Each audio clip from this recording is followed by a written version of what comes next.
Hello, good morning बच्चों। आज हम लोग हिंदी का लेसन करेंगे। जल्दी जल्दी अपनी बुक निकालिए और देखिए हम लोग लेसन नंबर 8 पेज नंबर 57 और लेसन का नाम है ये मेरा इंडिया। पाठ के बारे में थोड़ा डिटेल ऊपर दी हुई है, वो डिटेल पहले हम लोग रीड करेंगे। देश और दुनिया की सैर करना किसे अच्छा नहीं लगता। नई नई जगहों को देखना, उनके बारे में जानकारी प्राप्त करना, लोगों से मिलना और कुछ सीखना, कितना मज़ा आता है इन सब में। संदीप और सन्वी ने दिल्ली और इसके आसपास का क्या क्या देखा, पढ़िए और जानिए। संदीप और सन्वी अपने दादू दादी के साथ दिल्ली और उसके आसपास घूमने गए। घर लौटकर दोनों ने अपने माता पिता को जगह जगह पर खींची गई फ़ोटो दिखाने लगे। माँ ने कहा, संदीप, सन्वी, तुमने इतनी सारी फ़ोटो खींची है, क्यों ना इनकी एक एल्बम बना लो, वरना ये सारी फ़ोटो इधर उधर बिखर जाएगी। दोनों को ये बात बहुत अच्छी लगी। यहाँ पे लेसन में आपको ये बता रहे हैं कि संदीप और सन्वी जो है वो लोग उनके दादा दादी के साथ में घूमने गए थे बहुत सी जगहों पे, और उन्होंने वहाँ बहुत सारे फ़ोटो भी खींचे थे। तो उनकी मम्मी ने उनको सलाह दी कि फ़ोटोज़ अगर हम लोग ऐसे ही रखेंगे तो वो इधर उधर हो जाते, तो उसके बदले में आप लोग फ़ोटो की एक एल्बम बनाओ, तो वो फ़ोटो सेफ रहेंगे और एल्बम में फिर जब कभी भी हम देखना चाहें वो फ़ोटोज़ को हम लोग निकाल के और देख सकते हैं। सन्वी ने कहा, माँ, मेरे पास एक खाली कॉपी है, हम उसी में ये फ़ोटो चिपकाएंगे। यह कहकर सन्वी अपनी अलमारी से कॉपी लेने चली गई। इसी बीच संदीप भी गोंद, कैंची और रंगीन कलम आदि ले आया। सन्वी ने पूछा, संदीप, तुम ये रंगीन कलमें क्यों लाए हो? संदीप ने कहा, सन्वी, मैं हर फोटो के नीचे उससे जुड़ी जानकारी लिखूंगा। इससे हमारा ज्ञान भी बढ़ेगा और याद भी ताज़ा होगी। सन्वी को ये बात बहुत पसंद आई। दोनों ने मिलकर एक सुंदर एल्बम बनाई। उन्होंने अपनी एल्बम का नाम रखा ये मेरा इंडिया। तो जो माँ ने उनको कहा कि भाई आप लोग एल्बम एक बनाओ, तो उसमें संदीप ने और एक पॉइंट ऐड कर दिया कि एल्बम बना के और रंगीन कलम से वो लोग जहाँ जहाँ गए वो उसके बारे में वो लोग इन्फॉर्मेशन उसमें लिखने वाले थे कि भाई फ़ोटो ऊपर चिटका के और नीचे उसकी इन्फॉर्मेशन लिखने थी। जैसे आप लोगों को पता है कि आप लोगों ने आप लोगों को भी प्रोजेक्ट दिया जाता है। प्रोजेक्ट आप लोग कैसे बनाते हो कि भाई प्रोजेक्ट में ऊपर जो भी चीज़ का प्रोजेक्ट रहता है उसके आप लोग फ़ोटो चिटकाते हो और उसके नीचे उसकी डिटेल्स लिखते हो। तो इसी तरीके से संदीप और सन्वी ने भी वही किया। सबसे पहले जो जगह उन लोगों ने देखी थी वो थी ताजमहल। ताजमहल जो है वो सफ़ेद संगमरमर से बना ताजमहल दुनिया के 7 आश्चर्यों में से एक है। संगमरमर मीन्स मार्बल जो हम लोग बोलते हैं वो, और आश्चर्य मीन्स जो 7 वंडर्स ऑफ द वर्ल्ड आप लोगों ने सुना है, तो 7 वंडर्स ऑफ द वर्ल्ड है, उसमें से एक हमारा ताजमहल की भी गिनती उसमें होती है। यह उत्तर प्रदेश के आगरा में यमुना नदी के किनारे स्थित है। इसे मुग़ल सम्राट शाहजहां ने अपनी बेगम मुमताज़ महल की याद में बनाया था। मुग़ल सम्राट मीन्स राजा और बेगम जो उर्दू वर्ड है, बेगम मीन्स रानी। तो जो मुग़ल सम्राट शाहजहां थे उन्होंने अपनी वाइफ की याद में ये जो है ताजमहल बनवाया था। ताजमहल को मुमताज़ महल की याद में बनवाया था। ताजमहल को बनाने के लिए देश विदेश से कारीगर बुलाए गए थे। इसे बनने में लगभग 20 वर्ष लगे थे। ताजमहल की छत और दीवारों पर की गई नक्काशी बेहद खूबसूरत है।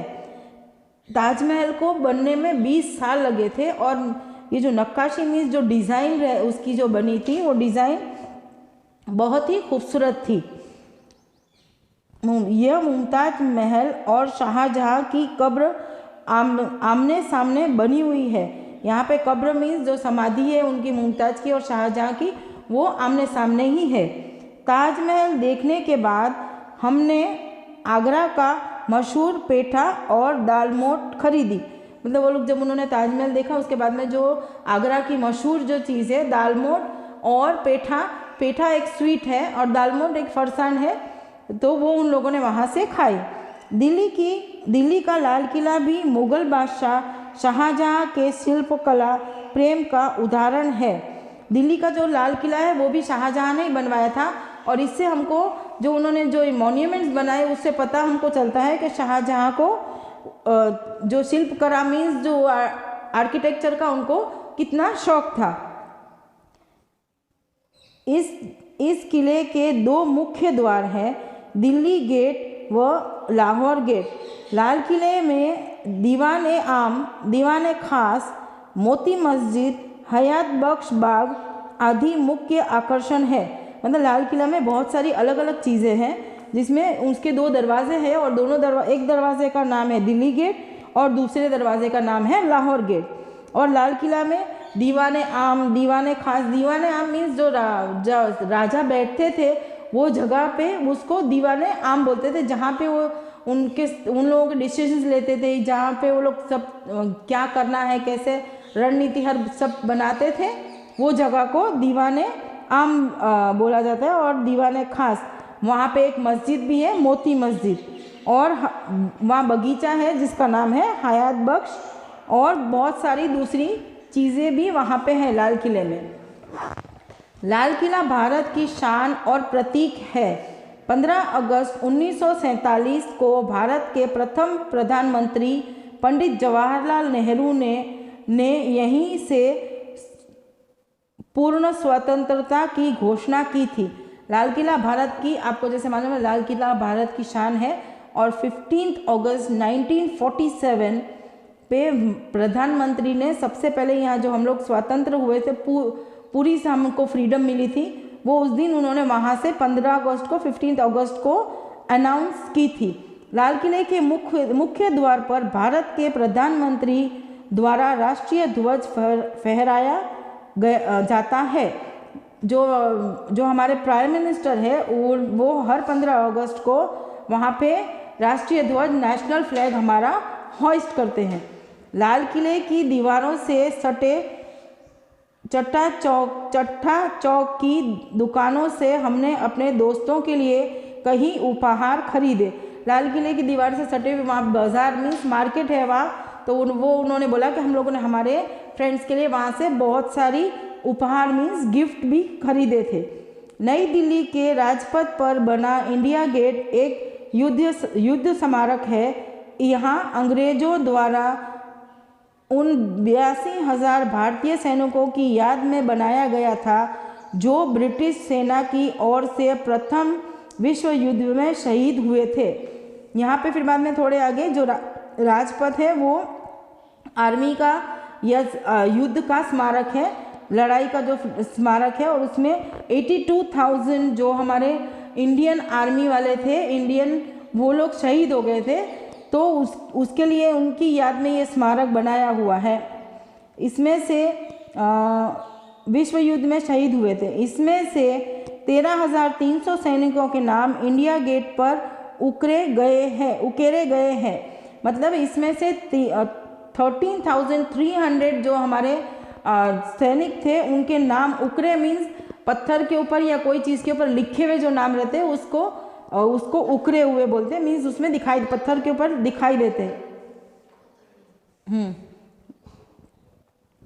बाद में यह काले संगमरमर का स्मारक बनाया गया है जिसे अमर जवान ज्योति कहा जाता है। निशान के लिए यहाँ एक राइफल के ऊपर सैनिक की टोपी रखी गई है। दादू दादी के साथ इंडिया गेट के सामने हरे भरे मैदानों में घूमने में हमें बड़ा मज़ा आया। दादू ने हमें वहाँ नौका विहार भी करवाया। उन लोगों को ये सब चीज़ें देख के बहुत मज़ा आया। और उसके सामने बड़ा गार्डन भी है जो पूरा हरा भरा मीन्स घास और वह हरियाली थी, वो उनको वहाँ पे घूमने में बहुत मज़ा आई। और उनके दादा दादी ने उनको नौका विहार मीन्स बोट की भी उनको सैर करवाई थी। कुतुब मीनार दिल्ली के महरौली में स्थित है। ये 120 मीटर ऊंची दुनिया के सबसे ऊंची ईंटों की मीनार है। कुतुब मीनार के बारे में आपने सुना ही होगा और बहुत से इसमें आप फोटो में भी इसको देख सकते हो। ये 120 मीटर की दुनिया की सबसे बड़ी ऊंची इमारत है जो ईंटों से बनी हुई है। मीनार के भीतर गोल सीढ़ियां हैं। इसका निर्माण कुतुबुद्दीन ऐबक ने शुरू करवाया था और इसके पोते इल्तुमिश ने पूरा किया। ये जो मीनार है इसके अंदर गोल गोल सीढ़ियां हैं और इसको कुतुबुद्दीन ऐबक ने निर्माण उसका मतलब स्टार्ट किया था, फिर बाद में उसको पूरा उनके पोते इल्तुमिश ने किया था। कुतुब मीनार के निकट एक विशाल लौह स्तंभ है जिसका निर्माण राजा विक्रमादित्य ने करवाया था। इसके कुतुब मीनार के बाजू में भी एक लोहे का स्तंभ है, एक बहुत बड़ा लोहा मीन्स आयन का एक पिलर है जिसको विक्रमादित्य ने करवाया था। ये लोहे का स्तंभ लगभग 7 मीटर ऊंचा है जो पहले हिंदू व जैन मंदिर का एक हिस्सा था। ये जो स्तंभ है ये 7 मीटर ऊंचा है और ये हिंदू और जैन मंदिर का एक हिस्सा था। लोहे का बना होने के बावजूद इस स्तंभ में कभी अभी तक जंग नहीं लगा है। लोहे का ये है, आयन का है तो आपको पता है कि भाई लोहे का या उसकी कोई चीज़ रहती है आयन की तो उसमें जंग लग जाता है, काट लग जाता है, लेकिन ये स्तंभ ऐसा है जिसमें अभी तक भी कोई ऐसा जंग या काट नहीं लगा है। अमृतसर पंजाब में हरमंदिर साहिब सिख धर्म का मुख्य देवस्थान है। यह सुंदर गुरुद्वारा श्री दरबार साहिब और स्वर्ण मंदिर के नाम से भी जाना जाता है। अमृतसर पंजाब में हरमंदिर साहिब सिख धर्म का मुख्य देवस्थान मीन्स मुख्य मंदिर है, मुख्य जगह है, तीर्थ स्थान है। और यहाँ पे जो बहुत मशहूर मंदिर हैं श्री दरबार साहिब और स्वर्ण मंदिर, गोल्डन टेम्पल के बारे में आप लोगों ने सुना ही होगा जो अमृतसर में है। इसकी स्थापना सिखों के चौथे गुरु रामदास जी ने की थी। ये स्वर्ण मंदिर है जो गोल्डन टेम्पल है, उसकी स्थापना उनके चौथे गुरु रामदास जी ने की थी। श्री हरमंदिर साहिब में बने 4 मुख्य द्वार सभी द्वारों में धर्मों के लोगों के लिए खुले जाते हैं। ये जो मंदिर है अमृतसर में तो ये सभी धर्म के लोगों के लिए खुला रहता है और इसके मुख्य 4 द्वार हैं। मुख्य गुरुद्वार अमृत सरोवर के बीचों बीच बनाया गया है। महाराजा रणजीत सिंह ने श्री हरमिंदर साहिब पर सोने की परत चढ़वाकर इसके यश में 4 चांद लगा दिए। मुख्य गुरुद्वार जो है वो अमृत सरोवर जो है एक तालाब है, लेक है, उसके बीचों बीच है और इसको महाराजा रणजीत सिंह ने इसके ऊपर सोने का पतरा लगा के, जो सोने का कवच रहता है या पतरा लगा के और उसको उसकी यश में 4 चांद लगा दिए थे। हमें गुरुद्वार में लंगर खाया और कुछ देर सेवा भी की। लंगर में सभी लोगों को एक साथ खाता देख बहुत अच्छा लगा। लंगर मीन्स जहाँ पे हम लोग प्रसादी मिलती है उसको जो पंजाबी में है उसको लंगर बोलते हैं। वहाँ पे हर धर्म के लोग वहाँ पे जो लंगर है उसमें खाना खाने जा सकते हैं और वहाँ सबको एक साथ में बिठा के सभी, अगर पैसे वाले गरीब अमीर वो कोई नहीं देखते, लेकिन सभी को एक साथ में बिठा के वहाँ प्रसादी खिलाते हैं। प्रसादी खाना तो उसको बोलते हैं, पंजाबी में लंगर बोला जाता है। तो इनके दादू दादी और इन लोगों ने वहाँ पे खाना खाया था, लंगर में खाना खाया और वहाँ पे कुछ सेवा भी उन लोगों ने दी। यह राजस्थान के जयपुर में स्थित हवा महल का चित्र है।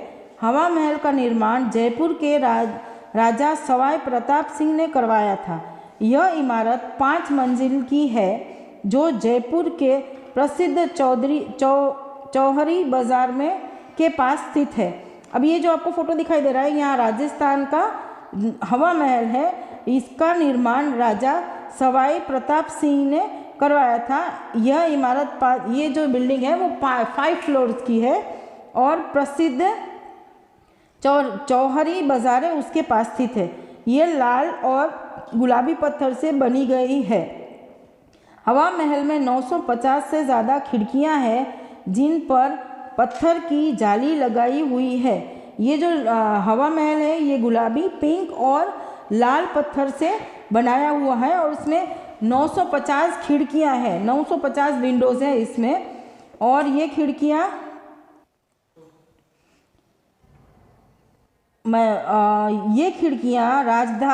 राजघराने की महिलाओं के लिए शाही जुलूस देखने के लिए बनाई गई थी। हवा महल का नक्शा लालचंद उस्ताद ने बनाया था।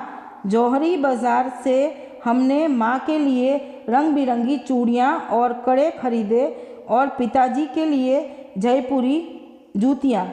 ये लाल महल जो हवा महल है इसमें जो खिड़कियाँ हैं वो जो शाही जुलूस निकलते थे तो उसमें जो राजाशाही जो रानियाँ हैं उनकी जो कुंवरियाँ उन लोगों के लिए देखने के लिए उनके लिए ये खिड़कियाँ रखी गई थी।